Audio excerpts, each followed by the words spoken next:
otro programa más de programa económico en EVA TV. El tercero. El tercero, ¿no? Sí, el tercero ya. ¿Cómo andás, Mechi? ¿Bien? En esos días, viste, del ciclo económico. Bien, bien. ¿Vos? Vamos a hablar de eso un poquito, ¿no? Del ciclo económico. No, yo medio un poco resfriado, pero nada, bien, para adelante. Bien, bueno, qué suerte que tienen algunos. Un poco congestionado y además me vengo desabrigado. Así También que pensaba tampoco... que estoy mal de pelo y que pensaba que qué envidia que vos no tenés ese tipo de problemas. No, viste, el día de con mucha neblina hoy, feo, yo con el pelo no tengo ningún tipo de problema. ¿No? Me da envidia. Hoy tenemos un invitado de lujo que después lo vamos a presentar. Sí. Y vamos a estar hablando con él. Pero vamos a tocar, digo, como siempre decimos, con este gobierno, temas económicos no sobran, así que... ¿No sobran? Sí, sobran. Ahí están en pantalla tienen las redes sociales de EVA TV, como siempre decimos, los invitamos a seguir las redes sociales de EVA TV, así nos acompañan, ahí las tienen en pantalla para seguirlas, ¿no? Bueno, ¿con qué empezamos, Mechi? Y a mí me gustaría empezar con esta frase que nos evoca al pasado, que se puede resumir en el que apuesta al dólar pierde. ¿Quién le había dicho esa frase? Esa frase es de la época de la dictadura, creo, ¿no? Me parece, no sé si fue en la dictadura o fue en la década del 80. Ya no sé fue.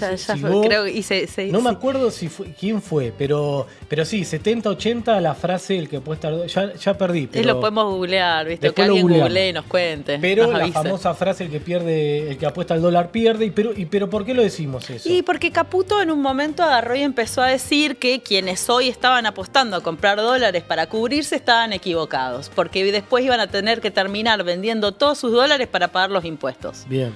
Para pagar los impuestos, además, ¿no? Creo que teníamos alguna plaquita sobre esto. Bueno, ahí está un tuit de Cristina que decía, ¿cómo dijo, señor ministro? ¿No era que los impuestos eran un robo del Estado, el peso un excremento y el dólar la moneda que le iban a dar a los argentinos? O sea, lo que señala Cristina es todas las incoherencias de este gobierno en una sola frase del ministro de Economía, Caputo. O sea, dijo varias cosas, ¿no? Bueno, primero, Milei, toda la campaña dijo, nosotros vamos a dolarizar, cosa que por suerte, digámoslo, no está sucediendo, o por lo menos no vemos ese camino probable. Estamos lejos, falta mucho para que puedan tener una apuesta dolarizadora. Pero además de eso dijo que se iba a cortar un brazo antes que cobrar impuestos. Después vamos a volver al tema de impuestos, ¿no? Pero dijo que los impuestos también eran un robo del Estado, que había que eliminar eso, que... Ahí primer punto, el gobierno está apuntando primero a compara stock con flujo, ¿no? Porque esta idea, para tirarlo a llano, el ahorro es un stock, es cuánto vos tenés, y el impuesto es un flujo, porque vos lo tenés que pagar todos los meses. Entonces, mirá lo que está diciendo el gobierno, es decir, vos te vas a tener que deshacer de un stock para pagar un flujo, con lo cual, cuando ya no tenga más ese stock, que es tus ahorros, bueno, ¿cómo vas a pagar un flujo que son los impuestos que tenés que pagar todos los meses? Pero además también a mí me hace pensar en qué país vive Caputo, ¿no? Que piensa que todo el mundo compra dólares, que todo el mundo está dolarizado. Estamos con arriba del 55% de pobreza según el observatorio de la UCA. Estamos con gente que no llega a fin de mes, o sea, que no está comprando dólares para ahorrar, apenas está llegando a fin de mes. Y los que tienen dólares hace rato que vienen desahorrando. En el Banco Central, que registra solamente el dólar oficial, se vio un aumento en febrero de este año de casi 1000% con respecto al año anterior de venta de dólares al oficial. Mirá que tenés, ahí sí que sos héroe, vender al oficial, ¿no? No, y ahí lo que muestra Caputo es la desesperación que tiene por captar algunos dólares, porque la verdad que pasó la liquidación de la cosecha gruesa. Hace 3 meses más o menos que el Banco Central no está acumulando dólares y eran los meses que ellos tenían para acumular dólares con ese plan de dolarizar. Y entonces están desesperados, habían prometido supuestamente 15.000 millones de dólares del Fondo Monetario Internacional que nunca bajaron. Muestra esta frase la desesperación que tiene el gobierno por captar algunos dólares que le está pidiendo a la gente que venda sus ahorros, sus dólares, para poder captar el Banco Central algunos dólares. Sí, y además de eso, salió estos días también, la publicó Ari Lijalad en su cuenta de Twitter, la declaración de Caputo de sus cuentas, ¿no? Ahí está la frase, sí. ¿Cuánto decís que, porque ahí estábamos hablando, cuántos dólares declara Caputo que tiene? Caputo, a mí un compañero me hizo la suma porque son varias las cuentas, una lista larga de cuentas que tiene en el exterior. Ahí está, mirá en la pantalla. Sí, son varias, ¿no? Varias cuentas en el exterior que suman 967 millones de dólares. 1.000 millones de dólares tiene Caputo de ahorro en dólares en el extranjero. Pero él la hizo toda en el sector privado, rompiéndose el alma. Sí, porque nunca fue funcionario, ¿no? Así lo dijo. Pero fue funcionario. Y también tuvo algunas denuncias porque, bueno, digamos, él dice que lo hizo todo rompiéndose el alma. O sea, yo me rompo el alma y no me va tan bien como Recordemos Caputo. que Caputo fue, entre otras cosas, presidente del Banco Central cuando le bajaron los primeros 15.000 millones de dólares el Fondo Monetario en el gobierno de Macri, y que se lo pulverizó, se lo fumó en 3 meses, esos 15.000 millones de dólares, que implicó que el mismo Fondo Monetario Internacional le pida la renuncia a Macri de Caputo, ¿sí?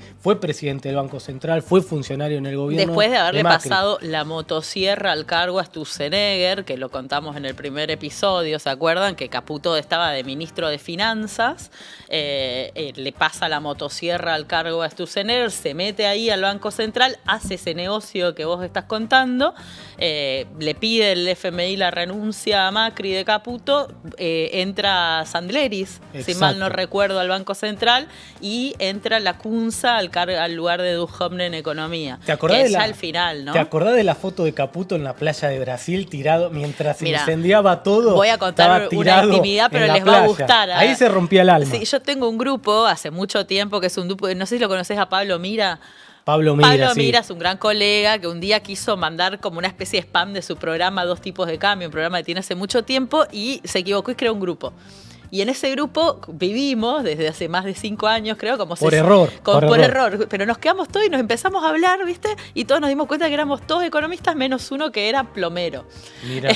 Pero pidió quedarse porque decía que había buena data ahí. Cuestión que vivimos en Capaz ese que grupo. sabe más de economía que todo el resto. Como 60 personas y vamos cambiando cada tanto el nombre del grupo. Ahora es el dólar Debré, por Debreu, el que le hizo extasiar a Milei más que una revista porno, según él, en su discurso del Luna Park.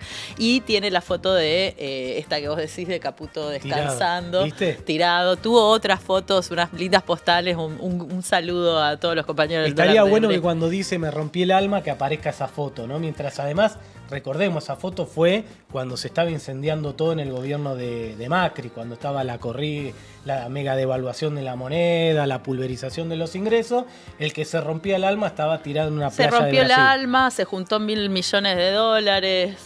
No, la pregunta es qué va a hacer con esos 1.000 millones de dólares. ¿Y capaz ¿no? que los cambia para pagar impuestos? Porque él después aclaró que esa frase era porque va a valer tanto el peso gracias a ellos que... ya no va a ser excremento, decís vos. Claro, y que el peso va a ser más fuerte que el dólar. Por eso ellos decían, te va a convenir. Eso es lo que salió a aclarar él, obviamente o sea que nadie le tengo cree. que salir a planchar mis billetitos de 20 pesos. Bueno, que va a ser tan fuerte el peso que la gente no va a querer el dólar, entonces va a vender los dólares para pagar impuestos. Bueno, espero que comience él vendiendo esos 1.000 millones de dólares. A mí me encantaría tener una moneda fuerte, recuperar nuestra moneda. Me encantaría, digo, no es que le estoy deseando a Caputo el mal, pero realmente no la veo, por lo menos yo soy de las que no la ven. Ahí está, mira, ahí lo vemos rompiéndose el alma sí. Mientras acumulaba 1.000 millones de dólares y perdía 15.000 millones de dólares la reserva del Banco Central, ahí descansando en una playa de Brasil. Bueno, yo ya creo, a mí no, porque no tengo, pero creo que ya nos está tomando mucho el pelo, ¿no? El ministro de Economía, la sociedad o quizás general. Ya te lo tomó todo. A mí Son formas de verlo. Lo perdí hace rato. Capaz lo perdiste en el gobierno anterior de Caputo. No, ya venía antes, venía desde Sturzenegger 1, más o menos. Más o menos. Ahí un poco de pelo tenía, más que Sturzenegger. Pero digo, me parece que ya le están tomando el pelo a todos los argentinos. Me parece que los argentinos empiezan a dar cuenta de todas estas ¿Viste, cuestiones. Santi, este fin de semana semana, ¿qué fue el viernes, creo? La entrevista que le dio Javier Milei a su amigo Alejandro Fantino. No tuve el placer, vos me contaste algunas cuestiones. No, bueno, yo, viste, como tengo contando, paso unos fines de semana de superacción, bárbaros, sí. Y me la vi el fin de, no en directo el viernes, porque estaba ocupada con seguramente alguna otra entrevista aburridísima. Ahí tenía así un boom. Otra cosa, pero algo vi, repercusiones. Bueno, mira, a mí algunas cosas que me parece que son interesantes de esa entrevista, primero que sigue sosteniendo el rumbo, digamos, del camino de la emisión cero, lo hablamos varias veces, ellos tienen un diagnóstico que es déficit fiscal financiado por emisión, hay que cortar la emisión, con eso y con un superávit fiscal terminamos con la inflación. No Exacto. importa a costa de qué, no importa la recesión, no importa la pobreza, no importa nada. Bueno, eso sigue manteniéndolo. Se quejó de algunas críticas de los libertarios, a los que llama libertarados. Dice, ¿Cómo no, quién? Los libertarados, y los libertarados tiene varios, ¿viste? Giacomini es un libertarado, Kachanowski es otro libertarado. No sé, entran varios en la bolsa, depende del día y lo que le dicen, pero son los que son de sus filas intelectuales, digamos, y que lo cuestionan porque está, digamos, de alguna manera en contradicción con lo que planteaba. Él decía que no iba a intervenir y ahora está interviniendo en el mercado de cambios.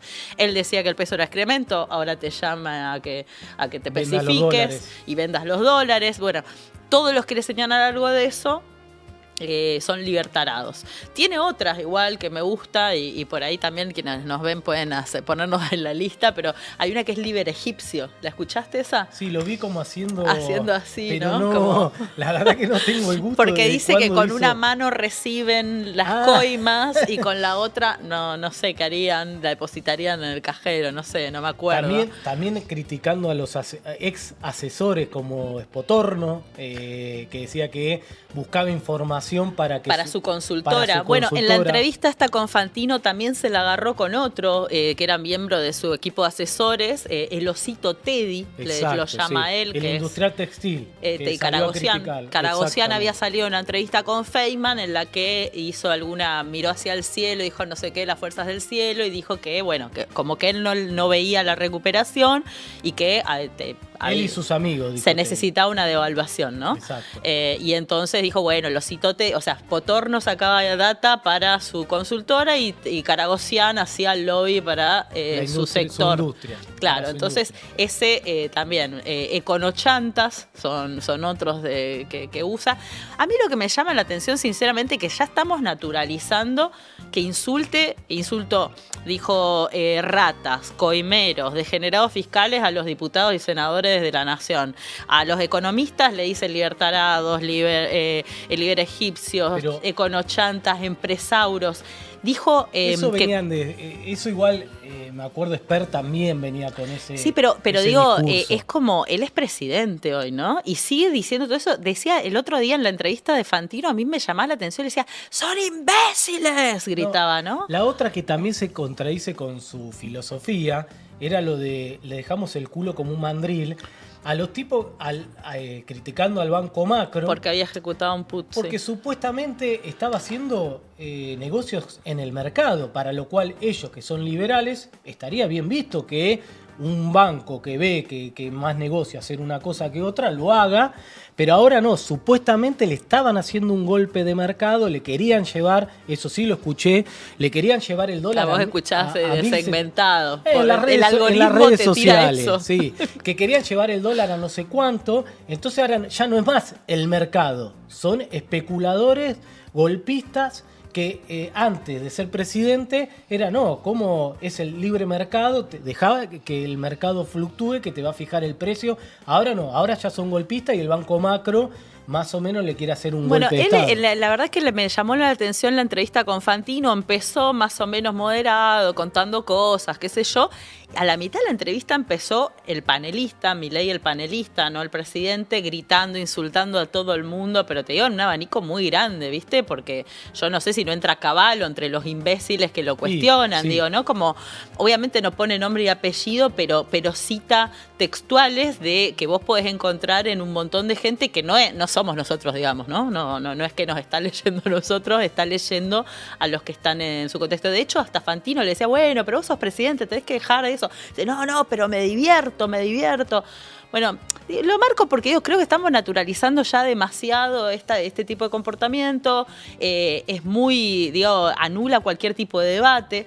Y para mí no es gratuito todo eso porque cuando nosotras las que venimos del feminismo, que sentimos esta violencia muchas veces en lo cotidiano también, cuando desde la presidencia se habilitan este tipo de cosas, después ya se habilita también socialmente, ¿no? Y los debates entonces ya no se dan con argumentos, con razonamientos, que pueden ser apasionados siempre, por supuesto, porque uno se apasiona muchas veces cuando discute, pero esto ya anula todo, obtura todo. Sos tarado, sos chorro, sos inepto, sos ladrón, sos degenerado, sos un montón de cosas y todo eso emana de alguien que ocupa un cargo muy relevante en este país. Y además, asociado a todo esto, alguna vez dijo en Uruguay que la economía estaba subiendo como pedo de buzo. Como pedo de buzo, sí. Trayéndola de culo de mandril, ahora pedo de buzo. Que estaba creciendo la economía como pedo de buzo. Bueno, y salió, que ellos lo festejaron, ¿no? Un dato del INDEC sobre la actividad económica que muestra un cierto crecimiento, una cierta recuperación. Pero ahí cuando yo vi tu tweet, apenas salió ese dato, y que después obviamente se replicó mucho y se clarificó, si uno empieza a analizar ese dato sectorialmente, lo que muestra es lo que veníamos diciendo, es un crecimiento estadístico, porque lo único que ve que muestra un crecimiento fuerte es el sector agropecuario. Sí, estamos hablando de que se publicó un dato del desempeño económico. Exacto. Y que muestra la famosa B corta, ¿no? Muestra como una especie de recuperación, en el grafiquito lo pronuncian, pareciera que lo quisieran subrayar, y lo que uno ve cuando descompone es que el único sector que creció realmente es el agro, que tiene que ver con la sequía del año pasado, Ahí es decir, está, se mirá, recuperó. Ahí están los datos de ese dato que estamos diciendo de crecimiento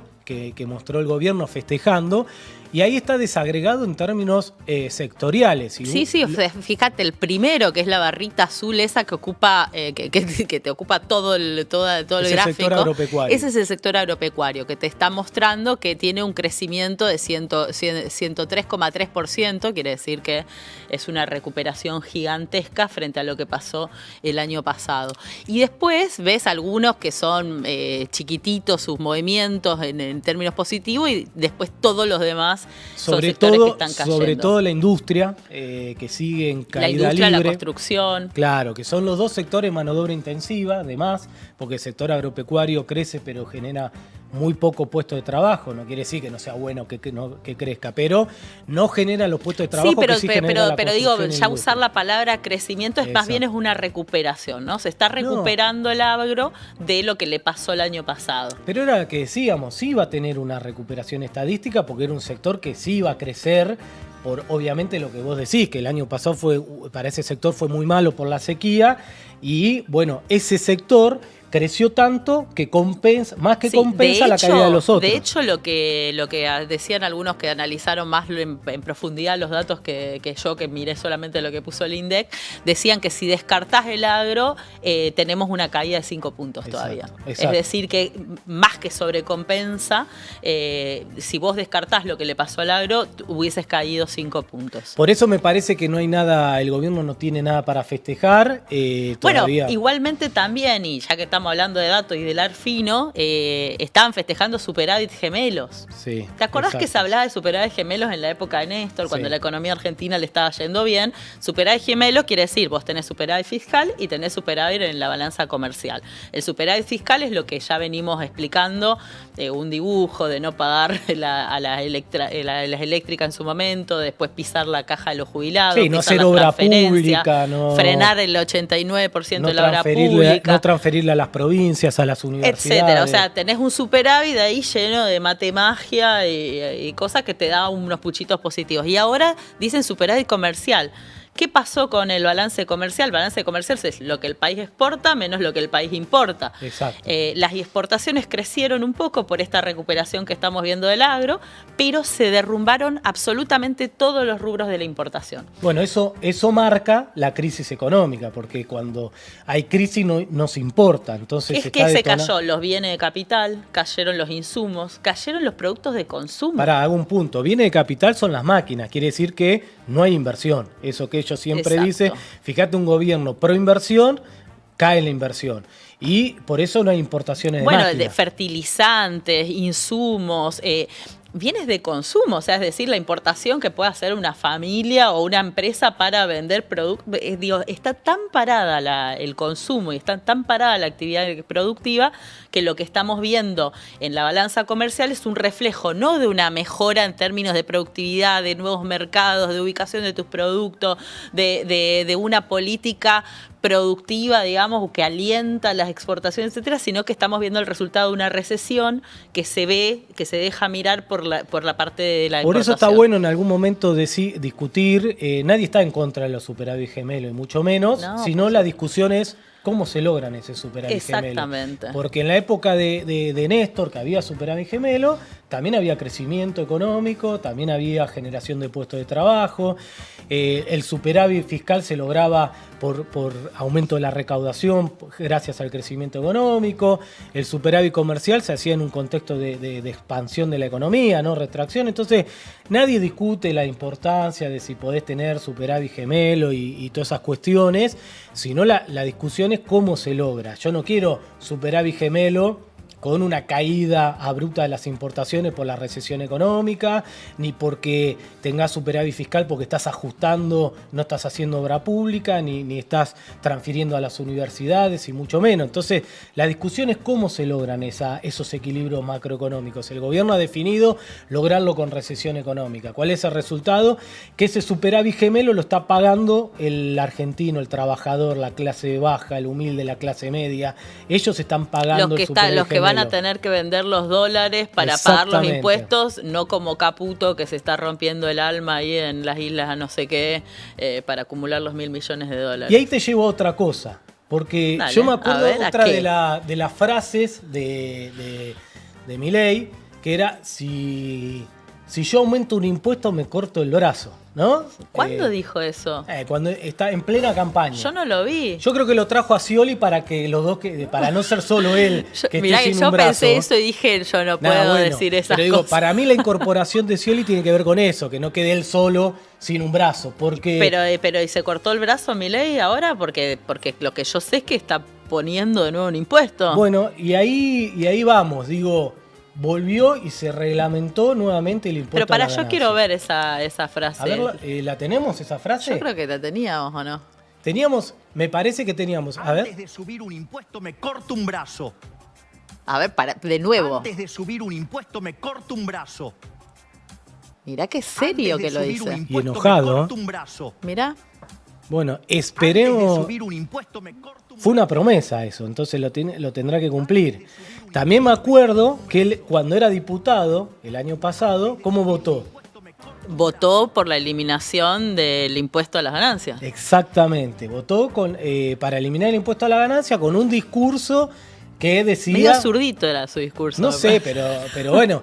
No, pero ahí era coherente cuando votó en contra. La incoherencia de él es... Bueno, Cristina lo dijo, cuando te sientes en el sillón de Rivadavia... Te vas a sacar los prejuicios. Exactamente. Tenemos igual también, creo, la de... El voto en la Cámara de Diputados... Todo esto fuera poco, nos encontramos frente al delirio descomunal de tratar al salario como ganancia, lo cual es un delirio total y por lo tanto, este impuesto además es inmundo y por ende tiene que ser eliminado.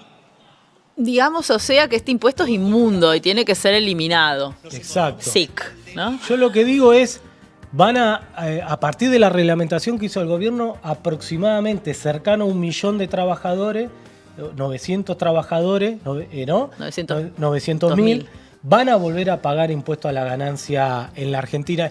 Y porque lo discutimos con algunos economistas y vos debés compartir, que podemos estar más o menos en desacuerdo de este impuesto a la ganancia. Inclusive se puede estar de acuerdo. El problema es el contexto. me parece a mí. Exactamente. Discutirlo en qué contexto. Una es, él prometió que no iba a aumentar ningún impuesto y lo hace. Y dos, lo hace al mismo tiempo que casi elimina el impuesto a los bienes personales. Sí, exactamente. Para en el 2027 casi no se va a pagar bienes personales. Entonces vos decís, estoy haciendo cada vez más regresivo el sistema impositivo argentino. Es decir, ¿qué es regresivo?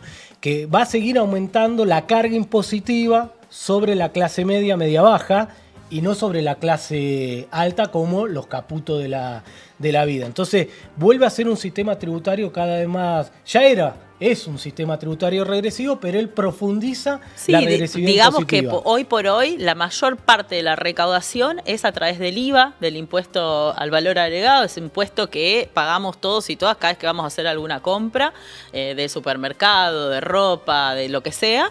Es decir, todos pagamos el impuesto a las ganancias y eso es la mayor parte de la recaudación impositiva. Y ahora con el impuesto a las ganancias va a volver otro segmento que es importante también. Los bienes personales siempre ha sido muy pequeña su participación y va a ser más pequeña todavía. Y después tenemos también toda la fila de que son impuestos que no cobramos porque son subsidios o incentivos fiscales a empresas que le damos ciertos descuentos, ¿no? Por ejemplo, esto lo hablamos varias veces, ¿no? Pero todos los incentivos fiscales para las empresas que están en la Ley de Economía del Conocimiento, en las cuales están Vago, Accenture, Mercado Libre, es decir, empresas que no necesitan hoy esos incentivos, digamos, que es no pagar aportes patronales, que es no pagar algunos impuestos que tienen que ver con el salario de los trabajadores. Entonces, tenemos una situación, como decís, yo soy partidaria de que se pague impuesto a las ganancias, pero como vos decís, en este contexto en el cual primero están alcanzados trabajadores que ganan muy poca guita, que no podemos decir que están realmente sueltos en el contexto económico. Una entrevista creo que a Moyano decía, un recolector de basura va a terminar pagando impuestos a la ganancia. Sí, sino que además también, como vos decís, es un contexto en el cual están habilitando un blanqueo, están disminuyendo los bienes personales, están dejando en pie todos los subsidios que tienen las grandes empresas y todos estos héroes que fugan dinero del yao que hablamos en su momento. Hoy el mínimo no imponible para un soltero es 3.500.000, era. Ahora es 1.800.000 bruto, neto es 1.400.000 pesos. Hoy impuesto a la ganancia pagaban 90.000 trabajadores, ahora van a pagar 900.000 trabajadores el impuesto a la ganancia. Es una cosa de locos, sí. Mientras debería cortarse una pierna, no solo un brazo. Mientras los bienes personales, no es como el de ganancia que bajan el mínimo no imponible, el de bienes personales suben el mínimo no imponible de 56 millones a 350 millones de pesos. Es decir, bienes personales te suben el mínimo no imponible, que es un impuesto que terminan pagando los más ricos, y impuesto a la ganancia a los trabajadores te bajan el mínimo no imponible para que paguen más trabajadores en la Argentina. Bueno, nada, me parece que de vuelta desesperados por recaudar, por sostener ese superávit fiscal financiero, porque además es como decimos, como veníamos sosteniendo, digo, la economía real se termina imponiendo sobre la economía financiera y lo que le estaba pasando es que se le estaba cayendo la recaudación en términos reales, entonces cada vez le costaba más sostener ese superávit fiscal financiero.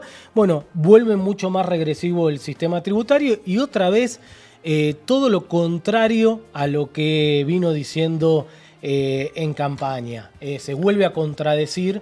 Ya entregó todas las banderas, me parece que sí, está muy lejos de ser creo liberal. que vamos a caer en el lugar libertarados, ¿no? Porque no somos libertarios, pero estamos por ahí, estamos entre los tarados, los imbéciles, etcétera, que no vemos. Me acuerdo que en la entrevista también en un momento dice que él no podía, que él tenía plata para dolarizar, ni bien entró, pero que Ocampo le hizo dar cuenta de que si hacía eso lo iban a mandar en cana, no sé.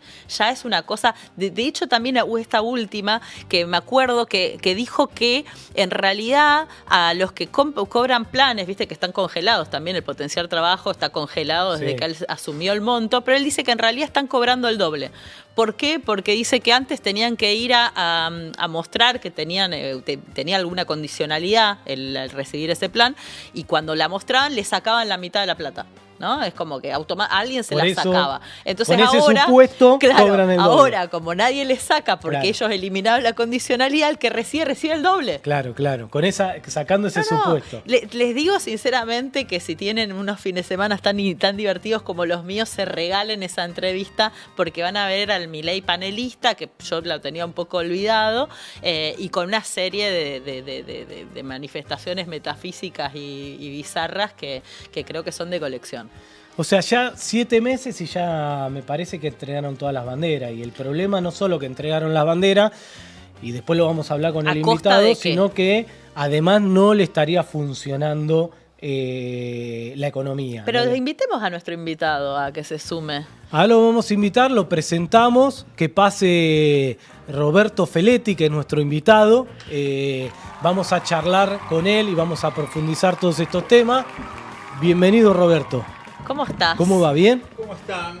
¿Cómo estás, Mercedes? ¿Cómo estás, Santiago? ¿Cómo Ahora están los que mejor. Ahora mejor, Bueno, contenta de verte. Bueno, eso sí que es un cumplido emocionante. ¿Cómo Sí. estás, Roberto? No sé. Bien. ¿Bien? ¿Todo bien? Bueno.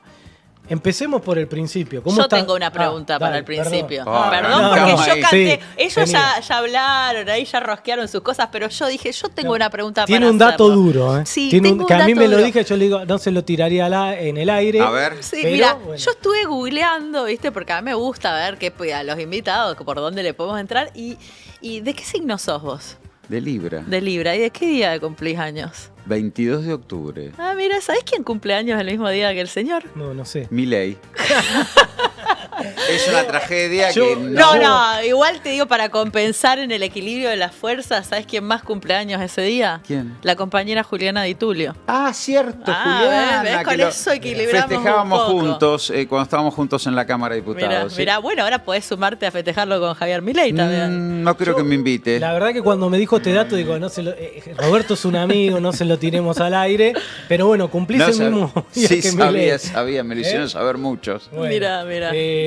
Empecemos por el principio entonces. Después de ese dato, ya fue un golpe bajo. ¿Cómo estás viendo todo esto, la economía de Milei? Mirá, es una contradicción grande y creo que cuanto más agresivo se pone el presidente, lo cual es impropio en un presidente, ¿no? Es porque no le están yendo bien las cosas. El gobierno reclamó el apoyo de la política, la clase política en la ley bases, el apoyo de los gobernadores en el Pacto de Mayo que se firmó en julio. Eso ocurrió y a la semana siguiente tiene la decisión el ministro de Economía de intervenir en el mercado porque la brecha se ampliaba. Quiere decir que no es real que el apoyo político, cuando hay una macro insustentable, es suficiente para que todo se ordene. No es cierto. Este es el primer dato importante de los últimos días. El segundo dato importante es que el Central en este mes lleva perdidos 2.000 millones de dólares de reservas brutas, desde el 1 de julio hasta el último dato publicado el 18. Que eso significan dos cosas. Parte es un pago, que no pudo recomponer reservas, y parte son estas intervenciones, que buscan cerrar la brecha. Es real que bajaron 8 puntos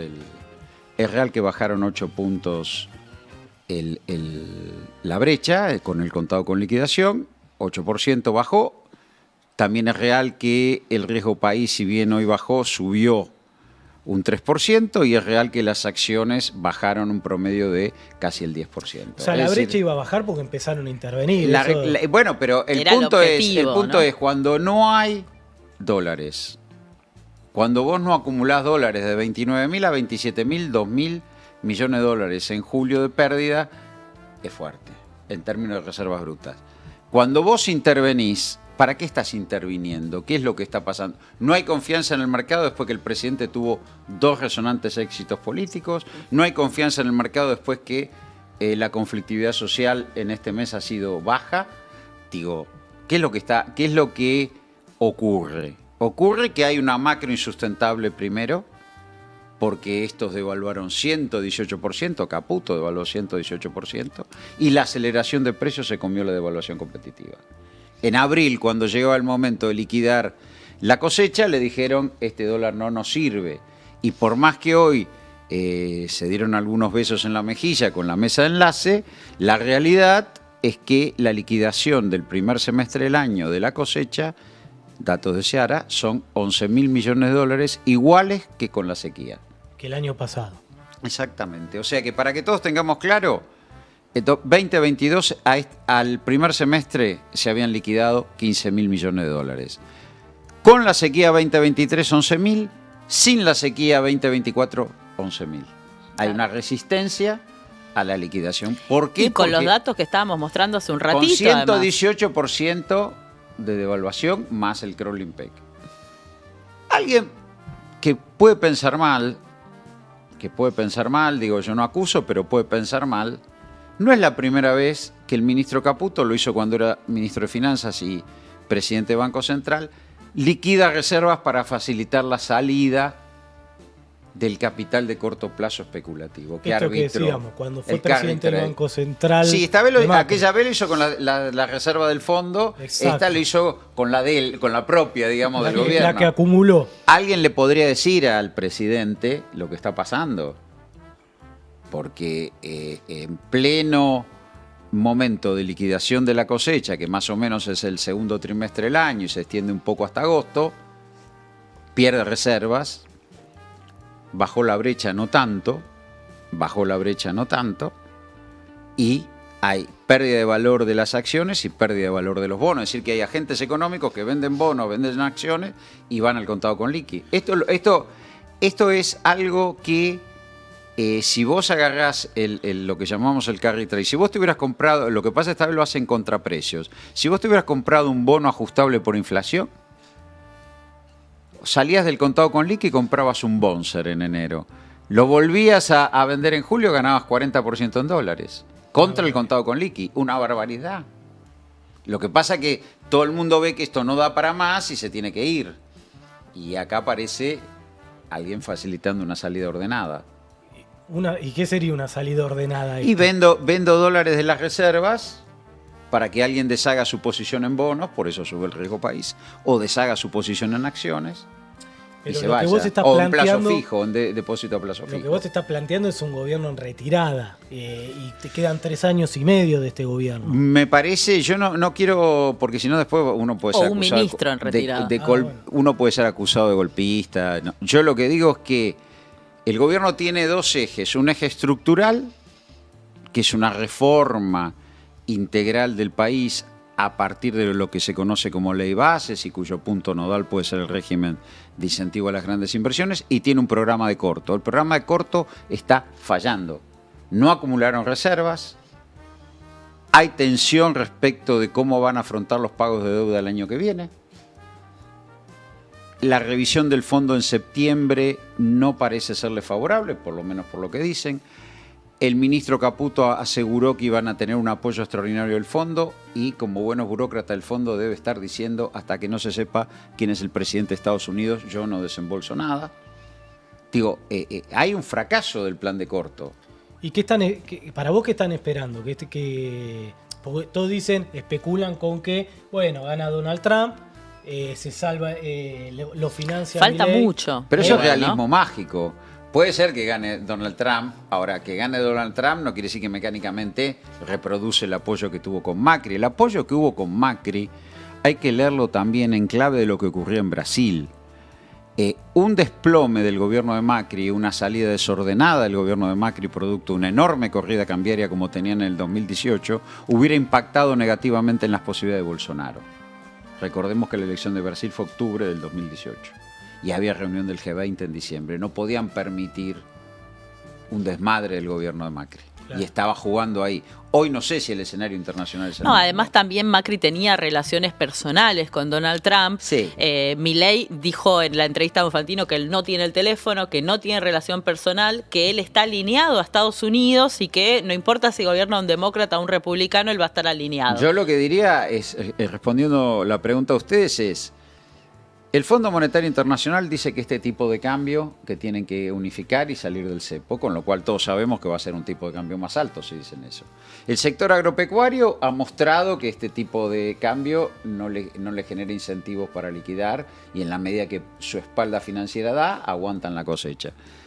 Brasil, que es tu principal socio comercial, no solo te peleaste y te retiró un embajador, sino que además viene devaluando el real a razón de 4% mensual. ¿Sí? Y vos no juntás reservas en el Banco Central. Bueno, estás en un problema, digo, el presidente podrá decir, hacer alusión a la cola de los monos, podrá, pero la realidad es que entre el 1 de julio y el 18 de julio las reservas brutas bajaron 2.000 millones de dólares. Es cierto que la brecha se achicó, es cierto que vos hoy no tenés embajador de un país como España, que tiene aquí bancos, que tiene aquí empresa de comunicación, que tiene finanzas, seguros, informática. No tenés embajador de Brasil, con el cual tenés un programa automotriz importante, la industria metalmecánica también depende de él, y viene devaluando su moneda, y todos sabemos que cuando Brasil devalúa su moneda en forma en consulta con la Argentina, algún grado de impacto hay. Entonces digo, no me parece que el presidente tenga que estar alardeando en un programa de televisión, sino que debiera estar discutiendo hacia dónde se va, porque ahora colocan la LEFI en los bancos, que es otra letra para sacar todos los pesos posibles de la plaza para que no haya presión sobre el tipo de cambio, y lo que nos vamos a encontrar es que la recesión se va a profundizar mucho. Yo creo que más todavía, decís vos. Sí, no tengo dudas. ¿Cuál es el vector? A ver, la demanda agregada tiene 3 componentes. El consumo interno, que tiene un componente de consumo público, Que está anulado. La demanda externa, que como estamos diciendo, este tipo de cambio parece no ser un incentivo. Y la inversión, que acaban de decir ellos mismos en el avance del presupuesto, cae un 17% este año. Entonces, ¿cuál de los 3 componentes de la demanda agregada va a ser el que va a conducir la recuperación? No, eso para mí también, no sé qué piensan ustedes, que como vieron que no están acumulando reservas y entonces que su objetivo es salir del cepo por lo menos a fin de año, él había prometido a mitad de año salíamos del Ellos cepo. apuestan al RIGI, me parece que su jugada estratégica es... A ver, tengo un minuto de historia. Sí. Después de los vaivenes que tiene el gobierno de Menem en el 89-90, que soporta incluso una hiper y demás, hace un programa muy recesivo que logra la expansión por el flujo de capitales que llega de las privatizaciones. Es decir, las privatizaciones logran los años dorados de la convertibilidad, 91-94, hasta que llega el tequila, el sector externo muestra su peor cara, el desempleo de 2 dígitos, bueno. Pero digo, lo que ordena la reforma del mercado de Menem, las hace sustentables y le da la reelección, son las privatizaciones. Es la cuenta capital de las privatizaciones. Ellos no tienen hoy cuenta capital. No tienen la cuenta capital de las privatizaciones, no tienen la cuenta capital del endeudamiento que tuvo Macri, y su única apuesta por... Entonces, si yo no tengo un dólar competitivo que incentive la actividad comercial, genero un ancla fiscal que cada vez es más difícil sostener y que sabemos que eso no estabiliza, pero sí rompe el mercado interno, está en el peor de los mundos. El programa de corto está en el peor de los mundos. ¿Y vos pensás que al RIGI le puede llegar a dar esos dólares? No lo que sé, necesite? yo creo que esa es una apuesta, yo creo que ellos están también apostando mucho, vuelvo a la entrevista porque soy la única que hizo la tarea acá de mirar la entrevista. Yo les dije, mis fines de semana vienen mal. En la entrevista esa, él dice mucho que apuesta a todas estas reuniones que estás teniendo con estos tecnoempresarios ricos y cool como Elon Musk y no sé qué. Lo mencionaste, Demian Rey del Todo el Tiempo, que es su copiloto en estos viajes, y él dice que están esperando que el RIGI se haga carne para venir a hacer una cosa de locos con la inteligencia artificial, etcétera. No importa si es delirio o no, es lo que él dice, ¿no? Si eso ocurriera, tendría que ocurrir rápidamente. 2026, después que el presidente consolide su proyecto en la elección de medio término, primero. Y segundo, si uno escucha a algunos empresarios, sobre todo en la energía, que aparentemente es un sector dinámico, no aparentemente, lo va a hacer y es un cambio estructural. Mindlin, desde que ni bien se aprueba el RIGI, comprometía una inversión de $700 millones. Eso no mueve el perímetro en un país como la Argentina. No, además había inversiones que ya estaban comprometidas, pero que esperaban al RIGI para que todas las Y obvio, pero Sí, yo mamá. conozco. ¿Para qué vas a invertir ahora si podés tener Yo conozco mejores inversiones condiciones? mineraleras en el área del cobre que las empresas no pedían. Tanto. Iban a hacerlo. Lo que miran esencialmente, y bueno, vos también que has estado en el ministerio, Mercedes, y uno conversa con empresarios de mediano para arriba, lo que miran es el horizonte político de estabilidad macro. Exacto. No es que están esperando que te voy a regalar todo y entonces... Digo, esta es una discusión no menor, que ha empastado ahora la discusión en la provincia de Buenos Aires. A eso te llevamos. La discusión de Bahía Blanca. Milei Río dice Negro, que ¿no? también Nadie va a invertir en un gobierno comunista eso, como el de ¿no? Kicillof. Dijo, lo insultó directamente a Axel, dijo que era que existía la máquina, no, porque Fantino le dice, no, pero el último comunista, no sé, es de 1917, de no sé qué, y agarra y dice, bueno, existe la máquina del tiempo y trajeron uno al presente, dice por Axel, ¿no? Es ingenioso a veces. Mirá, me parece que es todo lo contrario porque justamente lo que Axel está reclamando es inversión y en asociación con una empresa extranjera. Digo, lejos eso de plantearlo como este comunismo. Lo que sí es muy importante la planta de GNL y es muy importante que sea en Bahía Blanca porque hay puerto de aguas profundas, hay infraestructura, hay conocimiento, está el polo petroquímico y es un proyecto que se viene trabajando hace varios años que va a permitir optimizar el gas de Vaca Muerta. Entonces digo, pero ese es el Pacto de Mayo, esa es la consecuencia de la desestructuración de la Argentina que provoca Milei, que potencia el hecho que los gobernadores se sienten dueños de sus provincias desvinculadas de un proyecto de nación. Exacto. Es decir, el Pacto de Olivos fue un pacto que articuló la Argentina en las provincias de menor tamaño económico con la pampa húmeda a partir de los recursos federales, sobre todo la provincia de Buenos Aires, porque era la proveedora de recursos y asegura el pacto nacional. No era lo mejor, pero bueno, era un pacto nacional. El Pacto de Mayo es desestructurante. Primero que no hay una reforma constitucional, pero además es desestructurante, porque lo que intenta decirle a los gobernadores que le han puesto en valor su producción mineralera o hidrocarburífera es, bueno, yo te voy a conseguir las inversiones, no vas a depender más de los recursos federales. Y lo peor es que hay gobernadores que se lo creen. Para ir al grano, ¿qué es lo que se estaba discutiendo que iba a ser en Bahía Blanca y ahora va a ser en Río Negro? En Bahía Blanca se va a hacer, yo creo, no quiero ponerlo en pasado, se va a hacer la planta de compresión de licuefacción de gas para poder conectar el gas y exportarlo. ¿Qué significa eso para mi vieja que mira y me dice que no entiende nada a veces? Vos ¿qué significa vas a poder eso? sacar el gas de Vaca Muerta. Pensá que el gas, a diferencia del petróleo, si no lo transformás en líquido, no lo podés exportar. Bien. Claro. Entonces esa planta con una empresa petrolera también estatal, porque digamos eso no es menor, de Malasia, Importantísimo. va a permitir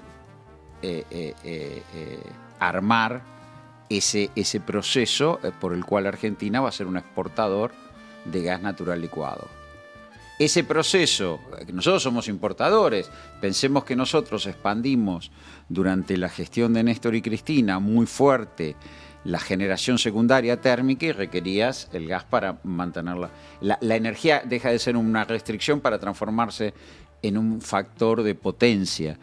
Ahora, eso es razonable y lógico que se haga en Bahía Blanca porque están los predios, porque está la tecnología, porque está desarrollado el proyecto, porque está el puerto de aguas profundas, porque está el diseño urbano de la propia ciudad para darle logística a esa inversión. ¿Y qué es lo que está proponiendo la provincia como RIGI comunista? Bueno, la provincia que dice... tiene que mandar un proyecto de ley donde va a crear condiciones de certeza fiscal, de certeza regulatoria para no por supuesto recursos nacionales porque no puede, para la inversión. Claro, porque lo que está en la fantasía de los libertarados o los libertontos, como dice Milei, es también que Axel expropió ¿no? Que puede ser que vos vas, te instalás ahí y entonces después te expropia. Eso es lo que ellos piensan, eso es lo que ellos ven. La sensación que genera.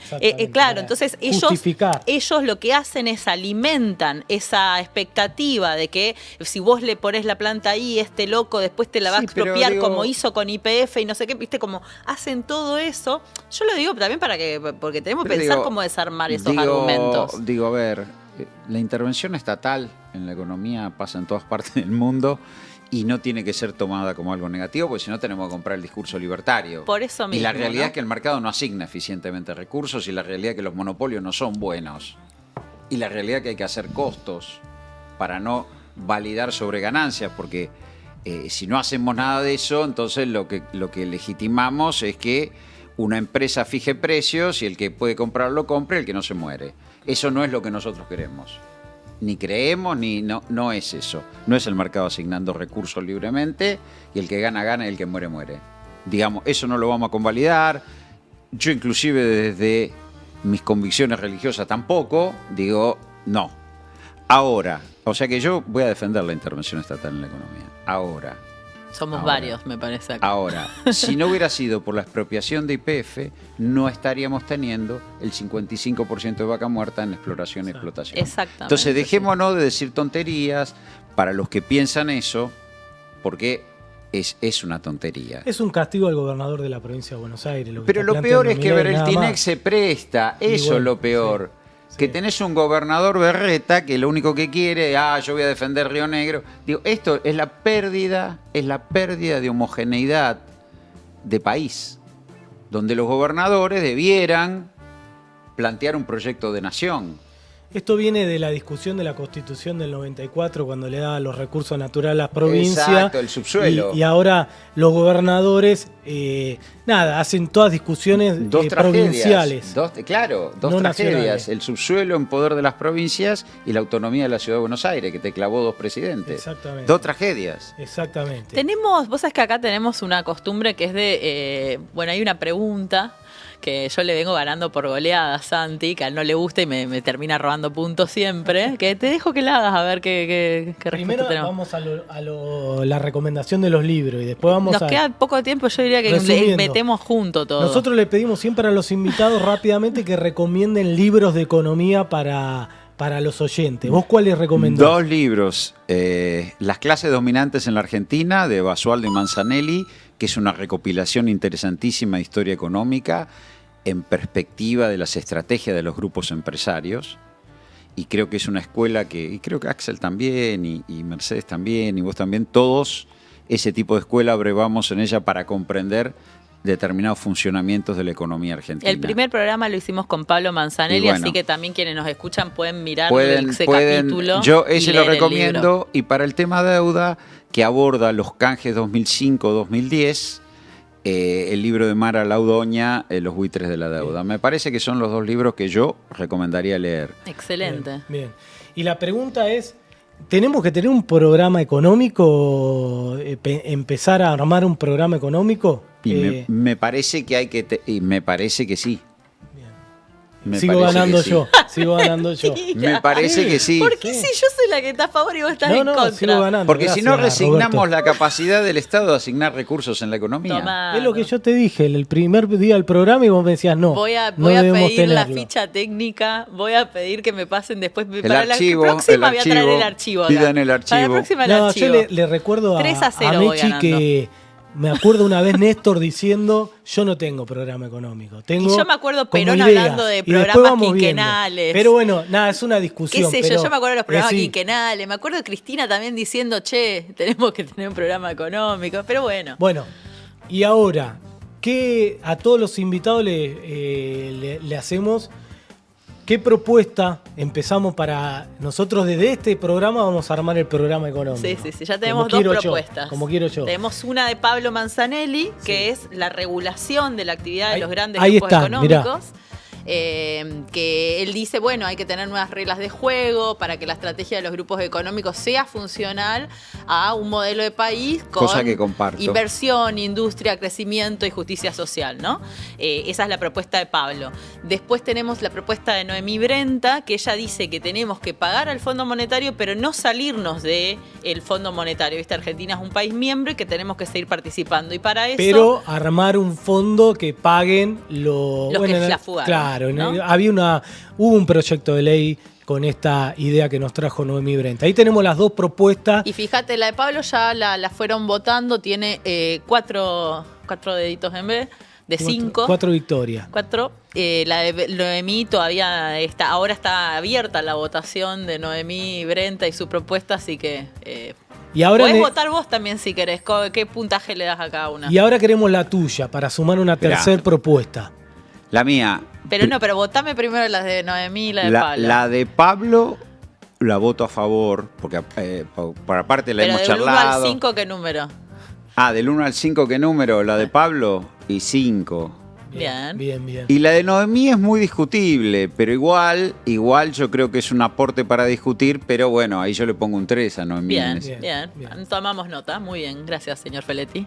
¿Y la tuya? La mía. Bueno, no. Anotemos. Yo creo que es un momento, primero, toda nación emergente tiene que tener solvencia externa. Es fundamental el sector externo.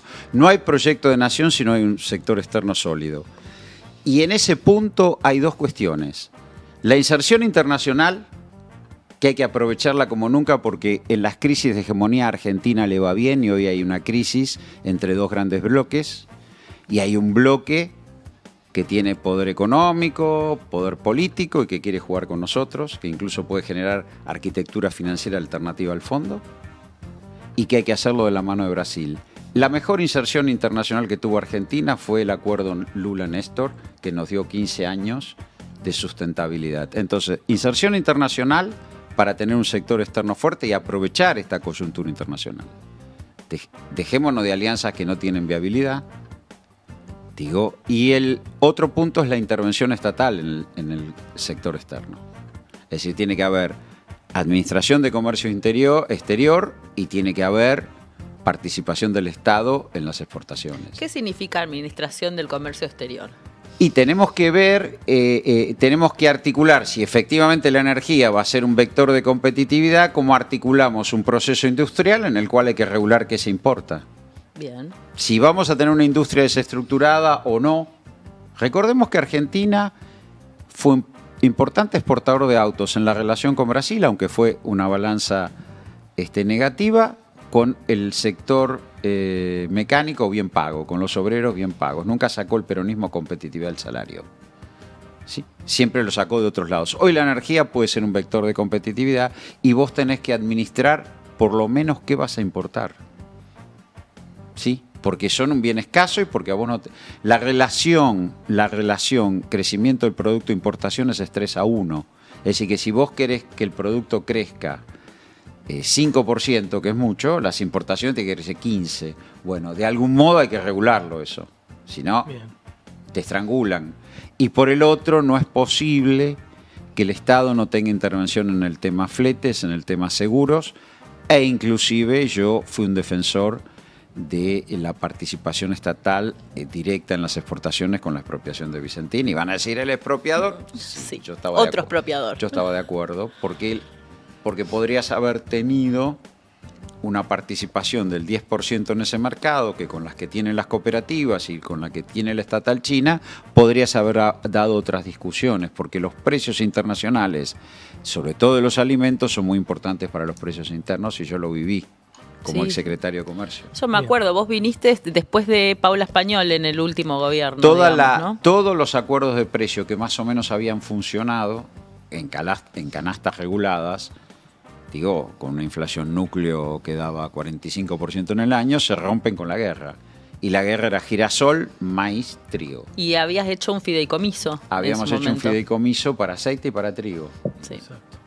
Así que bueno, entonces ya tenemos la tercera propuesta que después en el próximo programa lo vamos a poner a votación. Vamos a someterlo a la votación. Mirá Bueno, que acá la vamos gente es de a estricta. poquito, está bien, pero vamos la teniendo gente- el programa Puedo económico. estar equivocado, si no vamos a creer que... No, la pero gente esto es para votará. discutir. Yo insisto, tenemos que La regulación, que la debatir regulación del todo. sector externo para mí es clave.